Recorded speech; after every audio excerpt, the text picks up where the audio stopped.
2 people were killed in the shooting. 13 others were injured. Details related to the police investigation were released just hours ago. And CBC Toronto investigative reporter John Lancaster joins us now live. John, what more do we know about that night? So the struggle is real for people to decide who to vote for in this one.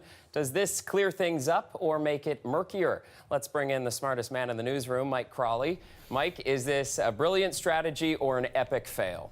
Fall officially arrives tomorrow, and right on cue, summer is literally being blown away tonight. High winds have taken down trees and already led to scattered power outages. Let's get right to Greg Ross for more on all of this. Greg, you're at Davenport and Avenue Road. What more can you tell us? Karen Johnson is joining us now for a first look at your weather forecast. Karen, happy Thanksgiving to you. And to you too, my friend. Did you have enough turkey yet? I sure did. And it looks like there's a lot of rain to dampen everyone's spirits in that forecast. The other thing that I find kind of funny is that you're trying to sound more Canadian and you're trying to sound less Canadian. Yeah. How was that for you guys? A new group is calling for a truce on Toronto streets. Insurance companies are teaming up with the city after 2018 shapes up to be the deadliest for collisions. Our Adrian Chung joins us live from Queen and Spadina. So Adrian, tell us more about this truce. Did you cry, and what was the star rating? I almost cried, and the star rating is 3 out of 5 for a bad movie that works in spite of its badness. Okay, got it. So I don't want to watch Badness, but maybe I don't want to go out tonight. The weather's been a bit dicey this afternoon.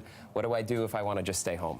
Janine Beijnath-Rodino is standing by live. Janine, Environment Canada has issued a special weather statement because of the windy conditions. I just stepped outside. It didn't feel all that windy to me. What's going on? Well, trick-or-treating is definitely done by now, and now it's our turn. Block parties for adults have been going strong this evening in some parts of the city, but nowhere quite like the Church and Wellesley Village. That's where we find our Greg Ross tonight. Hey, Greg, I am loving that hat. How's the party?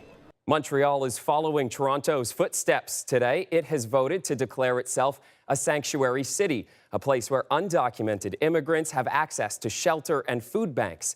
It's the 4th city in Canada to do so, but as Alison Northcott reports, some say it's not enough. As we round the halfway point of summer, most teens are likely as far away from the classroom as possible.